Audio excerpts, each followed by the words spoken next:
bonjour à tous nos abonnés. J'espère que vous allez très bien. Les potos, quant à moi, encore très heureux de vous retrouver aujourd'hui pour ce nouveau numéro d'information sur l'actualité du football. Les potos, tout à l'heure, nous allons vous donner tout simplement les résultats de tous les matchs des championnats dans les grands championnats européens ce week-end.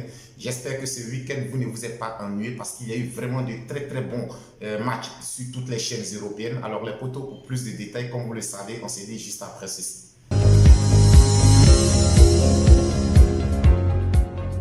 Alors les amis, comme annoncé dans le sommaire, nous allons tout de suite commencer du côté de la France où se jouait la deuxième journée de la Ligue 1 française. Et à cet effet, déjà, nous avons Nantes qui recevait le club de Lille FC. Et les deux formations se sont séparées sur le score de 1 but partout. Ensuite, on a Monaco qui recevait également Rennes. À noter que Monaco a été éliminé lors des matchs préliminaires pour la prochaine Champions League. Donc, Monaco se devait de réagir à domicile face au club rennais. Ça n'a pas été le cas. Les Monégasques ont été tenus en échec sur le score de 1 but partout. Ensuite, on a le Paris Saint-Germain de Neymar et de Lionel Messi qui recevait le club de Montpellier. Large victoire des Parisiens sur le score de 5 buts à 2. À noter que Neymar a été doublé. Neymar a inscrit un doublé. Les potos, comme je l'avais déjà annoncé, cette saison, Neymar est parti pour battre son record au niveau du championnat français. Et pourquoi pas convoiter le ballon d'or au moins pour une fois dans sa vie. Ensuite, les potos, nous avons Reims qui recevait l'équipe de Clermont. Alors, Clermont avait été battu lors de la première journée par le club du Paris Saint-Germain sur le score de 5 buts à 0. Là, les Clermontois sont allés se racheter du côté de Reims et ont battu Reims à domicile sur le score de 4 buts à 2. Ensuite, on a Toulouse qui est allé s'imposer du côté de Troyes sur le score de 3 buts à 0. Et on a Nice et Strasbourg qui ont fait match nul également, un but partout entre les deux formations.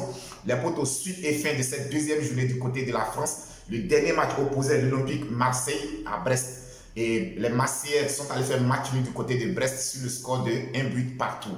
Ensuite, nous allons tout de suite atterrir du côté de la première ligue anglaise. Et à cet effet, on a Everton qui a été battu par l'équipe de Aston Villa sur le score de 2 buts à 1. À noter que les choses sont compliquées pour les protéger de Frank Lampard. 2 matchs, 2 défaites. Lors de la première journée, ils avaient été battus par l'équipe de Chelsea. Et là, ils ont encore été battus par le club de Aston Villa. Donc, je dirais que le début du championnat de cette saison est un peu compliqué pour Frank Lampard et tous ses protégés. Ensuite, on a Southampton qui recevait le club de Leeds United. Match nul entre les deux formations sur le score de 2 buts partout. Arsenal, quant à lui, recevait le club de Leicester. Large victoire des Gunners d'Arsenal aux dépens de Leicester sur le score de 4 buts à 2. À noter le doublé de Gabriel Jesus. Les potos, je l'avais déjà annoncé dans l'une de mes vidéos. Arsenal a vraiment fait une très bonne préparation et je pense que ça se sentait déjà lors des matchs de préparation de Arsenal. On sentait qu'il y a une certaine maturité au niveau de cette équipe. Ce qui me plaît aujourd'hui les potos, c'est que les boys au niveau d'Arsenal, les gamins au niveau d'Arsenal ont grandi, ont gagné en maturité. Quand tu prends aujourd'hui les joueurs comme Bukayo Saka, tu prends les joueurs comme Martinelli, on sent qu'ils ont gagné en assurance, en maturité. Martin Odegaard même, je n'en parlerai même pas. Donc aujourd'hui, Arsenal a mené d'abord 2 buts à 0. Et ce que j'ai remarqué, à chaque fois que Arsenal décidait d'accélérer, c'était un but. À chaque fois que le club de Leicester revenait à la marque, réduisait la marque, quand Arsenal mettait le pied sur le ballon, poussait un peu sur l'accélérateur, tout de suite ils allaient corser. Donc là, c'est la marque d'une équipe qui est en confiance. C'est la marque d'un collectif qui se connaît très bien, qui sait quand est-ce qu'il faut accélérer et quand est-ce qu'il faut casser le rythme du jeu. Donc je dirais que vraiment cette maturité au niveau des Gunners d'Arsenal m'a vraiment épaté et on espère tout simplement que Mikel Arteta fera bonne saison cette année avec toute son équipe. Gabriel Jesus, il est en feu, il a inscrit un doublé. Comme je l'ai dit, Arsenal avait besoin d'un attaquant de renommée internationale. Je pense que là, tout simplement avec l'arrivée de Gabriel Jesus, Arsenal a enfin trouvé l'attaquant qu'il lui fallait. Ensuite, les potos, on a Manchester City qui recevait le club de Bournemouth. Large victoire des Citizens aux dépens de Bournemouth sur le score de 4 buts à 0. Comme à leur habitude, on le sait tous, Manchester City ne fait pas de dentelle lorsqu'il croise les petites équipes. Et là, c'est ça aussi la marque d'une grande équipe. Une grande équipe, c'est de savoir se faire respecter, quel que soit l'adversaire. Quel que soit l'adversaire qui est en face, cette équipe de Pep Guardiola ne fait jamais de petits matchs. Et c'est ce qui me plaît chez les Citizens. quel que soit l'adversaire en face, même s'ils ont la possibilité de marquer 7 buts, ils te mettent les 7 buts, comme ça le respect est installé entre toi et eux. Prochainement, quand tu les vois, il y a un respect, tu sais que c'est mes grands frères qui sont en face de moi. Donc Manchester City s'impose largement face à Bournemouth sur le score de 4 buts à 0. Ensuite, les potos, quant à Manchester United, ils ont été largement battus du côté des Brentford sur le score de 4 buts à 0. Ben, je dirais que le Titanic moncunien continue de couler. Après avoir essuyé une défaite à domicile lors de la première journée, Manchester United est allé s'incliner encore du côté des Brentford sur le score de 4 buts à 0. Alors moi, il y a quelque chose que je ne comprends pas au niveau des dirigeants moncuniens. Cristiano Ronaldo vous a fait comprendre, vous a fait savoir par A plus B que cette année, il n'était pas prêt pour défendre les couleurs de votre équipe. Pourquoi est-ce qu'ils se sont entêtés à vouloir retenir Cristiano Ronaldo? Aujourd'hui, quand tu regardes le boy jouer, tu sens que c'est quelqu'un qui n'a pas envie de jouer. Tu sens que c'est quelqu'un qui ne donne pas le meilleur de lui-même. C'est pas ce Cristiano Ronaldo-là qu'on a connu. C'est vrai qu'aujourd'hui, il joue dans un club de tocards, il joue avec des tocards autour de lui. Mais je connais Cristiano Ronaldo, quels que soient ses partenaires, quelles que soient les personnes avec qui il joue, il arrive toujours à tirer son épingle du jeu. Aujourd'hui, Cristiano Ronaldo, il est resté à Manchester United contre son gré. Il est resté, il ne voulait pas parce qu'il ne pouvait pas chômer. Le mercato étant déjà terminé, il ne pouvait pas rester comme ça. Il est revenu contre son gré. Quelqu'un qui n'a même pas fait toute la préparation avec le club. Aujourd'hui, vous venez vous le titulariser. À part Cristiano Ronaldo, n'y a-t-il pas des joueurs au sein de Manchester United, des jeunes qui sont capables de défendre valablement les couleurs de Manchester United? Moi, je ne comprends pas. C'est le même cas pour Rashford. Aujourd'hui, Marcus Rashford est courtisé par l'équipe du Paris Saint-Germain. Et il a déclaré qu'il ne voit aucune opposition pour aller du côté du Paris Saint-Germain. Un joueur qui fait de telles déclarations, ça veut tout simplement dire qu'il n'est pas prêt à défendre les couleurs du club. Quand tu regardes Marcus Rashford jouer aujourd'hui, on a l'impression qu'il porte une grossesse de 6 mois. Incapable de faire une accélération, incapable d'accélérer même sur des petites distances, incapable de défendre, incapable de faire des efforts collectifs. Alors un tel joueur, pourquoi l'aligner? Pourquoi l'aligner? Moi je ne comprends pas. Il y a des joueurs, même s'ils sont jeunes à Manchester United, aujourd'hui qui ont envie de défendre les couleurs de ce club. Pourquoi ne pas miser sur la jeunesse? Pourquoi ne pas classer ces jeunes-là et essayer toujours de se focaliser sur des noms? Marcus Rashford, Cristiano Ronaldo, Sanchez même, je n'en parle même pas. Lui, il est incapable de faire la différence. Un contre un, il est incapable de faire la différence. Donc, Manchester United s'incline largement du côté des Brentford sur le score de 4 buts à 0. Ensuite, les potos, on a Chelsea et Tottenham, le derby de Londres. Ça a été vraiment un derby à l'anglaise, comme nous l'aimons. Ça a été vraiment un match rempli d'intensité. Il y avait beaucoup de techniques. Tactiquement, les deux entraîneurs, vraiment, tactiquement, le match était agréable à suivre. Je dirais que les deux équipes nous ont sorti un match vraiment qui a tenu toutes ses promesses. Match nul entre les deux formations sur le score de 2 buts partout. C'était également le match des entraîneurs entre l'entraîneur de Chelsea et l'entraîneur de Tottenham. Je dirais que c'était chaud sur les différents bancs de touche, mais c'est ce que nous aimons, c'est ce que nous aimons au niveau du championnat anglais et c'était vraiment un match agréable à suivre. Match nul entre les deux formations sur le score de 2 buts partout. Ensuite, les potos, nous allons atterrir du côté de la Bundesliga où là également se jouait la deuxième journée de ce championnat. On a le Borussia Dortmund qui est allé s'imposer du côté de Fribourg sur le score de 3 buts à 1. Ensuite, on a le Werder de Brême qui a été tenu en échec par l'équipe de Stuttgart sur le score de 2 buts partout. On a le RB Leipzig également qui a été tenu en échec par l'équipe de Cologne. 2 buts partout entre les deux formations.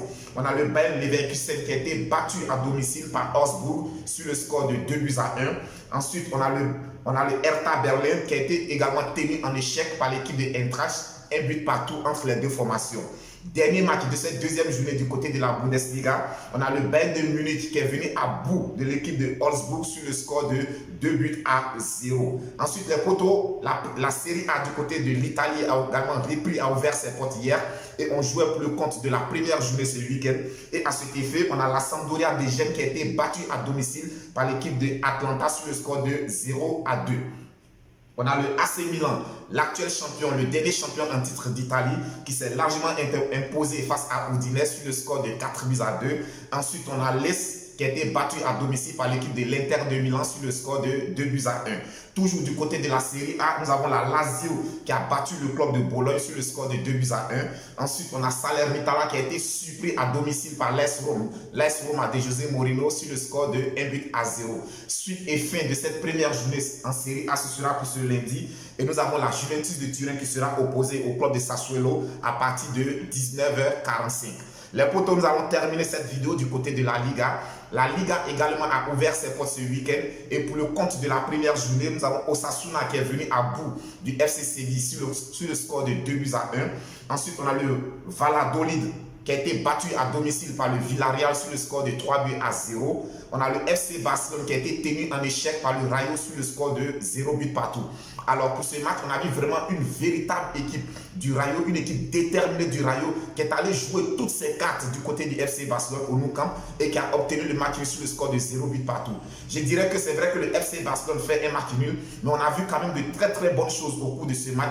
Ce que je pourrais reprocher à l'équipe du FC Barcelone, il y a eu trop d'individualisme au niveau de Ousmane Dembélé. Alors Ousmane Dembélé a voulu lui seul prendre, faire les différences, a voulu porter cette équipe du FC Barcelone. C'est pas mauvais en soi, on le sait tous.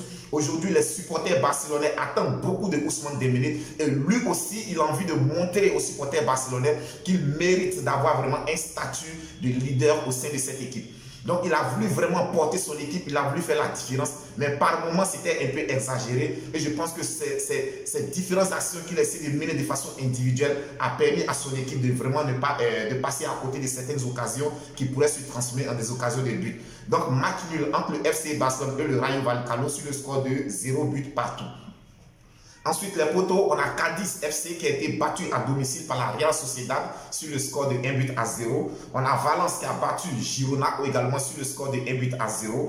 Et les poteaux, pour terminer cette première journée du côté de l'Espagne, on a le Real de Madrid, le champion en titre, qui se déplaçait du côté de Almeria. Ça a été un match vraiment très compliqué pour les Madrilènes. Les Madrilènes arrachent la victoire dans la douleur. C'était un match vraiment difficile parce que le club de Almeria a vraiment tenu tête à cette équipe du Real de Madrid. Ils ont joué sans complexe, ils ont joué sans peur, ils ont pratiqué leur football, ils ont joué comme ils savent le faire. En tout cas, c'était vraiment un match agréable à suivre. Le club de Almeria méritait vraiment d'obtenir le match nul. Mais la seule chose avec le Real de Madrid, quand tu joues contre le club du Real de Madrid, tu as l'impression que tu peux les gagner. Tu as l'impression que cette équipe est à ta portée. Et à la fin de la rencontre, lorsque tu regardes au tableau d'affichage, tu vois que le Real t'a battu. Et à la fin de la rencontre, quand tu t'assois, tu te demandes qu'est-ce qu'ils ont joué de si extraordinaire pour qu'on puisse perdre ce match. Aujourd'hui, c'est ce qui fait la force de ce Real de Madrid-là.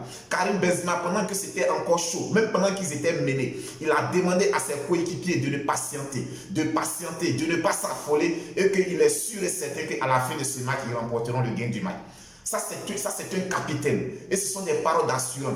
Aujourd'hui, Carlo Ancelotti, on sent que vraiment, il a confiance en lui. Il a confiance en tous ses joueurs. Parce que les potos, on ne peut pas comprendre. Pour un premier match de la saison, hors de ses bases, Carlo Ancelotti a mis sur le banc de touche 5 titulaires. C'est-à-dire sa charnière centrale habituelle était sur le banc de touche.